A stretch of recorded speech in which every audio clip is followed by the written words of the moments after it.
Hi friends, welcome to RS little moment. இன்னைக்கு நம்ம பார்க்க போகிறது உடம்புக்கு ஹெல்த்தியான பிரேக்ஃபாஸ்ட்டு.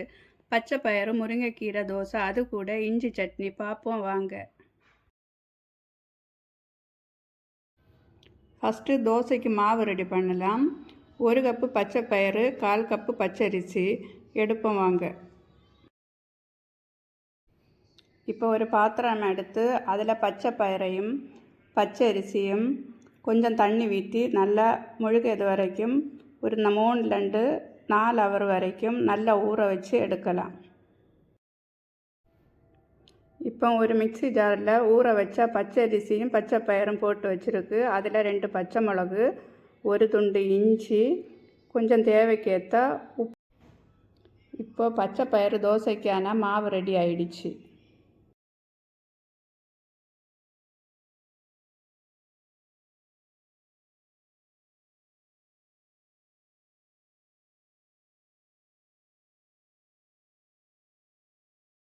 ஒரு 7 காஞ்ச மிளகு தோசைக்கு மேலே தூகா பொடிச்செடுக்கலாம். இப்போ பச்சை பயிறு மாவு ரெடி ஆகிடுச்சு. தோசை வீத்தா அதுக்கு தேவையான பொருட்கள் மேலே தூவையதுக்கு வெங்காயம், பொடித்த மிளகு, முருங்கைக்கீரை, ஜீரகம். தோசைக்கல் சூடாகிடுச்சு. இனி மாவு ஊற்றி நல்லா பருத்தி கொடுக்கணும்.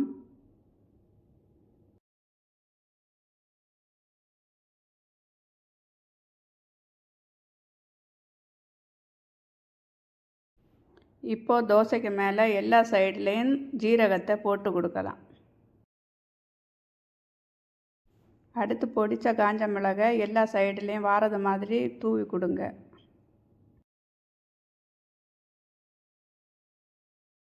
அதே மாதிரி வெங்காயத்தையும் போட்டு விடுங்க.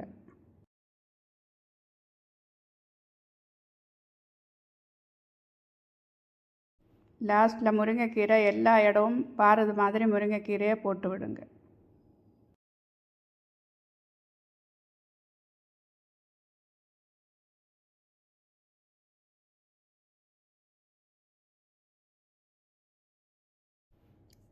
இனி தோசை மேலே எண்ணெய் போடலாம்.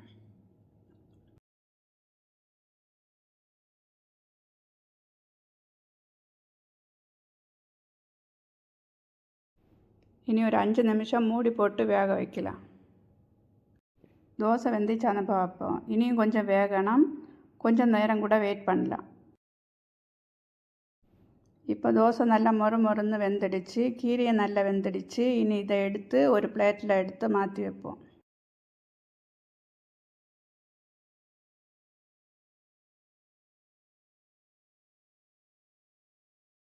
இப்போ நல்ல ஹெல்த்தியான பச்சை பயிறு முருங்கைக்கீரை தோசை ரெடி ஆயிடுச்சு. இனி தோசைக்கு இஞ்சி சட்னி ரெடி பண்ணலாம். சட்னிக்கு தேவையான பொருட்கள் 15 காஞ்ச மிளகு, கொஞ்சம் புளி, ஒரு துண்டு வெல்லம், கட் பண்ணின இஞ்சி, கொஞ்சம் உப்பு. கடாய் சூடாயிடுச்சு. அதில் 2 ஸ்பூன் எண்ணெய் ஊற்றி காஞ்ச மிளகு போட்டு நல்லா வதக்கணும்.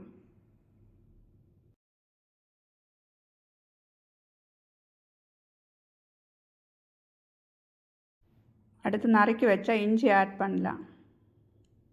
நல்லா வதக்கி கொடுக்கணும். நல்லா செவந்து வாரது வரைக்கும் வதக்கணும்.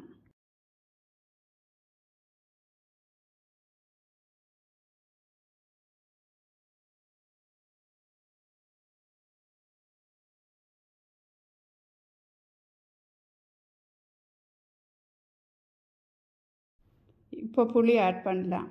எல்லாம் கூட சேர்த்து நல்லா வதக்கி கொடுக்கணும்.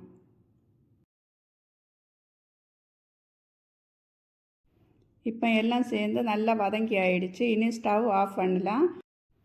கொஞ்சம் சூடு ஆறட்டும். இனி ஒரு மிக்சியில் வதக்கி வச்ச பொருளையும் வெல்லத்தையும் தேவைக்கேற்ற உப்பும் சேர்த்து நல்லா அரைச்செடுக்கலாம். இப்போ இஞ்சி சட்னிக்கு தாளிக்கலாம். ஸ்டவ்வில் கடாய் வச்சு 2 ஸ்பூன் எண்ணெய் சேர்க்கலாம். அதில் கொஞ்சம் கடுகு, உளுந்தம்பருப்பு போட்டு தாளித்து இஞ்சி சட்னியில் சேர்க்கலாம்.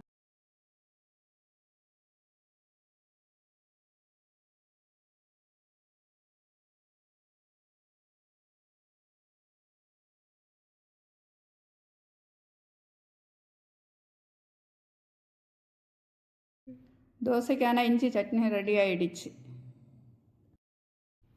ஹெல்த்தியான பச்சை பயிறு முருங்கைக்கீரை தோசையும் இஞ்சி சட்னியும் ரெடி ஆகிடுச்சு. நீங்களும் இதே மாதிரி புதுசாக ட்ரை பண்ணுங்கள். ரொம்ப ரொம்ப பிடிக்கும். ஆர்எஸ் லிட்டில் மொமெண்ட் சேனலுக்கு சப்ஸ்கிரைப் பண்ணுங்கள், சப்போர்ட் பண்ணுங்கள்.